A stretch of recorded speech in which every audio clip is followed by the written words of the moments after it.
तो hello friend, आज की इस वीडियो में हम लोग एक और इम्पोर्टेंट टॉपिक को डिस्कस करेंगे।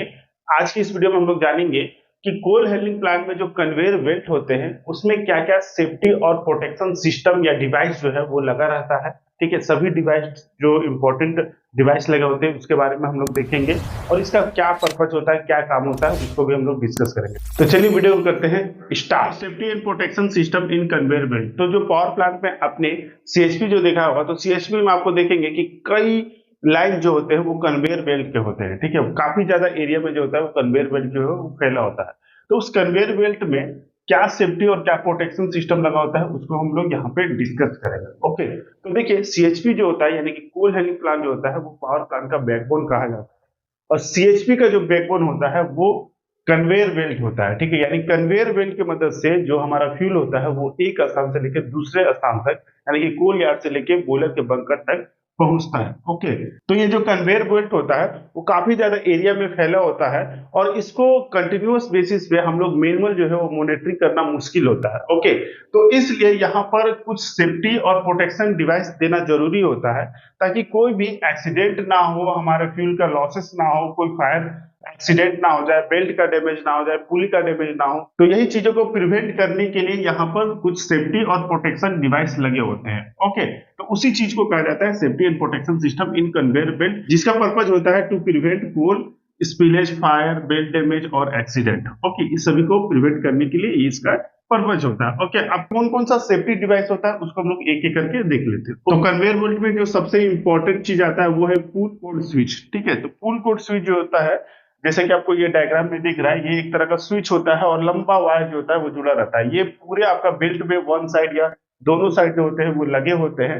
तो इन केस आपका किसी भी कारण से अगर कोई ऐसा इमरजेंसी हुआ कि हमें बेल्ट को बंद करना है, तो वहां पे जो पर्सन होता है वो पुल कोड को खींचकर या वायर को खींचकर वो उसे स्टॉप कर सकता है। ठीक है, ताकि कोई भी वहां पे दुर्घटना ना हो। ओके, तो ये इमरजेंसी स्टॉप के तौर पे ये काम करता है, यही इसका पर्पज हो गया। ठीक है, नेक्स्ट है बेल्ट स्विच। ठीक है, तो जिसको बीएसएस भी कहा जाता है शॉर्ट में। तो ये क्या करता है कि जैसे हमारा कन्वेयर बेल्ट चल रहा है तो कन्वेयर बेल्ट चलते चलते ऐसा भी तो हो सकता है कि कुछ जो है वो मिस अलाइन हो जाए। ठीक है, थोड़ा इधर उधर हो जाए। तो एक सर्टेन पॉइंट के बाद अगर वो ज्यादा मिस अलाइन हो जाता है तो उस केस में क्या होता है, ये जो होता है वो स्विच जो होता है वो उसे डिटेक्ट करता है और फिर वहां पर वो उसको डिटेक्ट करके ट्रिप होने का कमांड देता है। ओके, बेल्ट स्टॉप होता है। नेक्स्ट है आपका जीरो स्पीड स्विच, जिसको जीरो स्पीड सेंसर भी कहा जाता है, शॉर्ट में जेटर्स कहा जाता है। इसका काम होता है कि मान लीजिए बेल्ट स्लिप हो रहा, हमारा मोटर लगा है पुली में, उसमें आपका मोटर हम चालू किया और बेल्ट जो है वो चल नहीं रहा, बेल्ट पुली में स्लिप कर जा रहा है या बेल्ट स्टॉप कंडीशन में है, लेकिन मोटर जो है चल रहा है। तो ये क्या होता है, जेनेसिस उसको सेंस करता है और देखता है कि मोटर चल रहा है लेकिन बेल्ट नहीं चल रहा।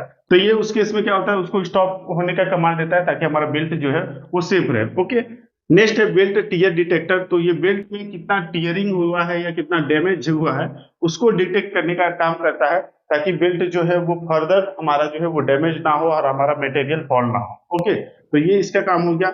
नेक्स्ट है फायर या टेम्परेचर सेंसर। तो आपका जो बेल्ट सिस्टम लगे होते हैं, जो बेल्ट कन्वेयर होता है वहां पे कूलिंग आपका फायर सेंसर या टेम्परेचर सेंसर जो है वो लगे होते हैं। इसका काम होता है कि कूलिंग में या बेल्ट में आपका ओवर हीटिंग या फायर का कोई चांसेस होता है तो उसको वो डिटेक्ट करता है और ट्रिप होने का कमांड देता है। ओके, तो इस तरह से ये फायर को डिटेक्ट करके बेल्ट को बचाता है। ओके, नेक्स्ट है इंटरलॉकिंग सिस्टम। तो बेल्ट को स्टार्ट करने के लिए एक सीक्वेंस होता है। ठीक है, जहां पर भी जैसे कोल यार्ड से अगर हमको बंकर में कोयला लेना है तो बेल्ट का एक सीक्वेंस होता है लोअर से लेकर अपर तक। यानी कि बेल्ट जो हम स्टार्ट करेंगे बंकर के पास का पहले करेंगे, लोअर वाला पहले करेंगे, फिर उसके ऊपर ऊपर इस तरह से करेंगे। इसको ऐसा इसलिए किया जाता है, मान लीजिए कभी कोई बेल्ट ट्रिप हो जाए तो ऑटो में ही यानी कि इंटरलॉक में जो उसके प्रीवियस वाला बेल्ट जो है, इससे पहले वाला जो बेल्ट है वो ऑटोमेटिक ट्रिप हो जाए, बंद हो जाए, ताकि हमारा जो मटेरियल है वो फॉल ना हो, मटेरियल बर्बाद ना हो। ओके, तो इसके लिए यहाँ पे एक इंटरलॉकिंग सिस्टम भी बेल्ट में लगा रहता है जो हमें इंश्योर करता है कि सेफ कन्वेयर जो सिस्टम है हमारा सीक्वेंस जो है वो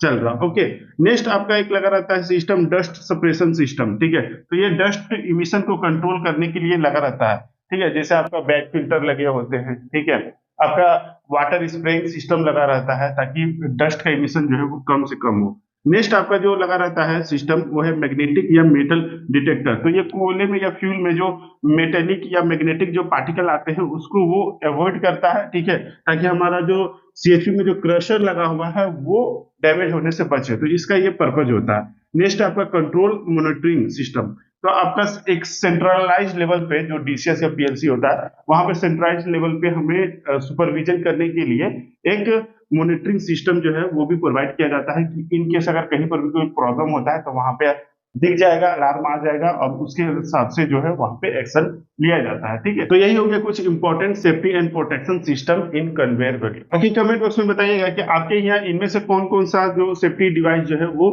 दिया गया है कन्वेयर बेल्ट में। ओके, बाकी वीडियो अच्छा लगे तो प्लीज वीडियो को लाइक जरूर करें और ऐसे ही इंफॉर्मेटिव वीडियो के लिए चैनल को सब्सक्राइब कर लें। मिलेंगे नेक्स्ट वीडियो में, तब तक के लिए जय हिंद।